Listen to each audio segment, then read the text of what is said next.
애틀랜타 라디오 코리아 8월 25일 목요일 오늘의 한 뉴스입니다. 조 바이든 대통령이 수천만 명의 미국인들에게 학자 융자금 빚에서 해방을 선언했습니다. 조 바이든 대통령은 어제 백악관에서 4,500만 명이 1조 6천억 달러나 빚지고 있는 학자 융자금의 부담을 덜어주기 위해 대다수에게는 $10,000씩을, 필그랜트를 받은 사람들은 $20,000까지 일괄 탕감한다고 발표했습니다. 학자 융자금 일괄 탕감을 받으려면 연소득이 개인 $125,000, 부부 $250,000 이하이어야만 합니다. 이로써 4,500만 명 가운데 고소득층을 제외하고 4,300만 명은 $10,000에서 $20,000씩 일괄 탕감받게 됩니다. 이에 따라 이번 일괄 탕감에 해당되는 4,300만 명 중에서 거의 절반인 2천만 명은 $10,000에서 $20,000 이하였던 빚이 전액 없애지게 돼 학자 융자금 빚에서 해방됩니다. 미국의 올해 2분기 성장률이 당초 발표보다 상향 조정됐지만 기술적 경기 침체 범위에서는 벗어나지 못했습니다. 미 상무부는 오늘 올해 2분기 국내 총생산 증가율이 연율 마이너스 0.6%로 집계됐다고 수정해 발표했습니다.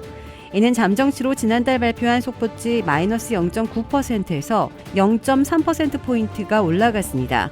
미 성장률은 속보치, 잠정치, 확정치 등 세 차례로 나눠 발표됩니다. 2분기 성장률 잠정치가 다소 개선된 것은 소비 지출과 민간 재고 투자가 상향 조정된 덕분이라고 상무부가 전했습니다.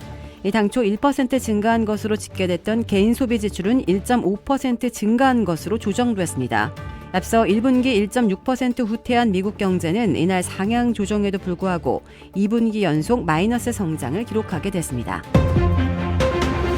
천정부지로 치솟던 미국의 집값이 하락세로 돌아섰습니다. 모기지 소프트웨어 데이터 분석 회사인 블랙나이트는 어제 지난달 미국의 주택 가격이 6월보다 0.77%가 떨어졌다고 밝혔습니다.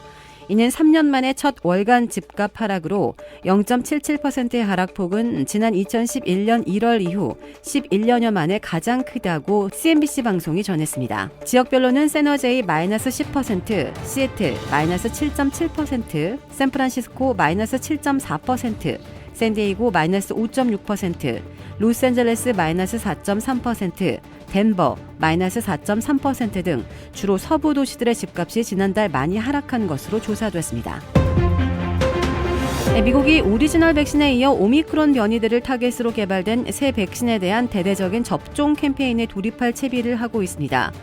바이든 행정부는 새로 개발된 오미크론 양가 백신에 대해 파이자 1억 500만 도스, 모더나 6,600만 도스를 합해 1억 7천만 도스를 확보하고 9월 5일 노동절 직후부터 대규모 접종에 착수키로 했다고 발표했습니다. 대통령 의료고문인 앤서니 파우치 박사와 FDA 백신 책임자인 피터 막스 박사는 올가을 오미크론 변이들이 기승을 부릴 때까지 더 많은 데이터와 전문가의 권고를 기다리는 것보다는 매우 신속하게 접종에 돌입하는 게 훨씬 낫다고 강조했습니다. 백악관의 코로나 대응팀은 새 파이자 백신은 12세 이상 모든 성인들에게, 모더나 백신은 18세 이상 모든 성인들에게 접종할 수 있도록 승인할 것이라고 밝혔습니다. 조지아주 뉴턴 카운티의 맨스필드 초등학교의 학생 1명과 플린트힐 초등학교의 한 학생이 원숭이 두창 감염으로 의심돼 현재 검사 중이라고 뉴턴 카운티 학교 당국이 어제 발표했습니다. 의료당국은 이번에 감염된 초등학생들은 남성 간의 성관계나 성인들 간의 밀접한 신체 접촉 등의 일반 감염 경로와는 관계가 먼 대상이라는 점에서 원숭이 두창의 감염이 일반인 사이에서 확산되는 것에 주의를 기울이고 있는 것으로 전해졌습니다. 현재 조지아주의 원숭이 두창 환자 수는 1,220명이며 감염자 수 전국 5위 자리를 지키고 있습니다. 해외 취업 등을 미끼로 대만인을 동남아로 유인해 감금한 뒤 강제로 사기범죄에 가담하게 하고 심지어 장기까지 적출해 판매한 대규모 인신매매 조직이 적발돼 대만 사회가 발칵 뒤집혔습니다. 이달 초 낸시 펠로시 미 하원의장의 방문 이후 중국의 무력 시위 등으로 어수선하던 대만의 또 하나의 폭탄이 떨어진 모양새입니다. 일각에서는 이번 인신매매 범죄의 피해자가 수천 명에 달한다는 관측까지 제기돼 자칫 차이 잉원 정권에서 정치적 대형 악재가 될 수도 있다는 우려가 나오고 있습니다. 그동안 인신매매 조직의 소가 캄보디아와 미얀마 등지로 출국한 대만인 수가 최대 5천 명에 달하는 것으로 추산됩니다. 국제적 규모의 인신매매단은 주로 소셜미디어를 통해 캄보디아와 미얀마 등지에서 일할 18세에서 35세의 인재를 대규모로 모집한다는 내용의 구인 광고를 내 범죄 대상자를 물색했습니다. 피해자들은 현재 도착하고 나서야 속은 사실을 깨닫게 되지만 그때는 이미 돌이키기 어려운 상황이라고 대만 언론들은 설명했습니다. 주택 구매뿐만 아니라 커머셜, 웨어하우스, 비즈니스 건물까지 부동산계의 큰손 이주환 부동산.